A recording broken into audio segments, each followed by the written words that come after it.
지방정부 자치사회에 대해 노터치를 주장하는 이재명 지사는 왜 남양주시에 수차례 감사를 진행했으며 자치사무라고 자료 제출을 거부하자 경찰 고발까지 갔던 경기도의 사례는 무엇라 설명하시겠습니까? 명백한 이중잣대이고 내로남불입니다. 평범한 보통 시민들에게 대장동 특혜 비리로 좌절과 박탈감을 준 것에 대해 고개 숙여 사과해도 모자랄 판에 국회를 경시하고 민주주의의 기초를 무너뜨리는 발언에 강한 유감을 표합니다.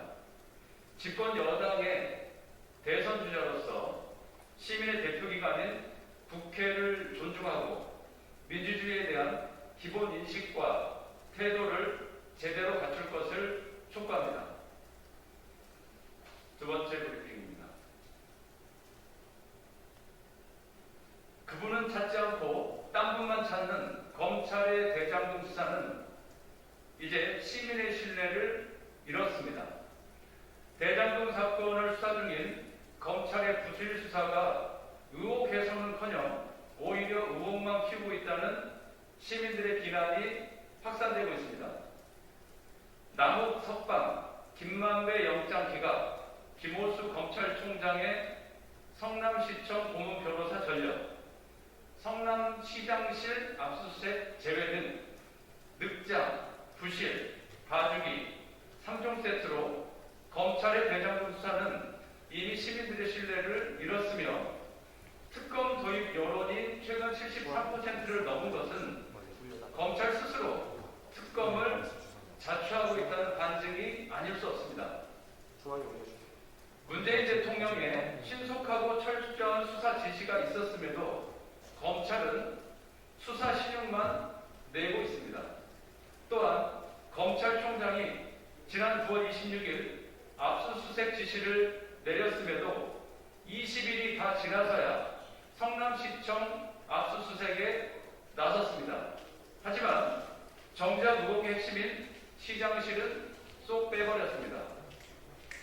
18일 추가 압수수색에서도 시장실은 손도 대지 않았습니다. 오늘도 성남시청 압수수색에 들어갔습니다. 하지만 시장실과 비서실은 또 빠졌습니다. 무엇 하나 제대로 밝혀내기는커녕 풀어주고 덮어주고 시간 끌기식 침대 수사를 하고 있는 검찰을 더 이상 신뢰하기 어렵습니다. 수사를 계속할 것인지 말 것인지 분명한 태도를 취해야 할 것입니다. 대장동 특혜 비리의 본질은 공공이 개입하여 토지 헐값 매입, 아파트 고가 분양을 기획한 부동산 투기 카르텔 범죄입니다. 시민들은 초과이익 환수, 분양가 상한제, 임대아파트 이 세 가지가 대장동 개발에서 왜 빠졌는지, 누가 뺐는지 의혹의 실체를 낱낱이 밝히고 역대급 불로소득의 정점에 있는 그분을 찾아 엄정한 처벌을 요구하고 있다는 것을 명심하기 바랍니다. 세 번째 브리핑입니다. 고발사주 녹취가 공개됐습니다. 윤석열 후보의 책임있는 사과와 공수처의 철저한 수사를 촉구합니다. 고발사주 의혹의 제보자인 조성은 씨가 김웅 국민의힘 의원과 통화한 내용을 복구해 공개했습니다. 공개된 통화 녹취록에 따르면 김웅 의원은 고발장 접수와 관련해 남부지검에 내랍니다. 그쪽에다 이야기를 해놓겠다. 제가 가면 윤석열이 시켜서 고발한 것이라 나온 것이다 등 고발장 접수와 관련한 구체적 정황이 나타났습니다. 녹취록에서 확인된 것처럼 남부지검에 내랍니다라는 말은 고발사주를 모의한 배우가 더 있다는 정황이 드러난 것입니다.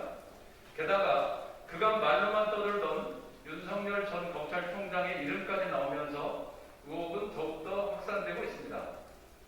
검찰권을 사유화하고 민주주의의 근간을 훼손한 고발사주 의혹의 정황이 담긴 녹취록이 공개된 만큼 윤석열 당시 검찰총장은 검찰총장이 시킨 것이 아님이 오히려 명백해졌다는 해명을 내놓기 전에 우선입니다.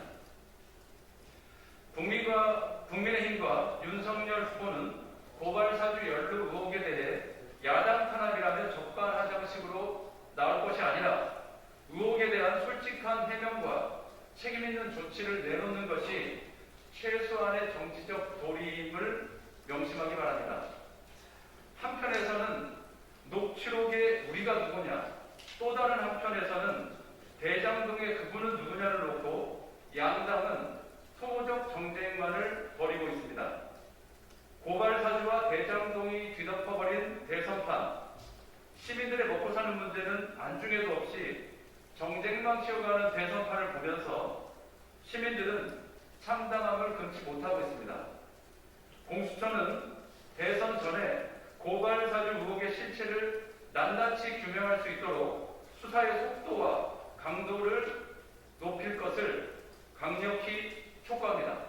이상입니다.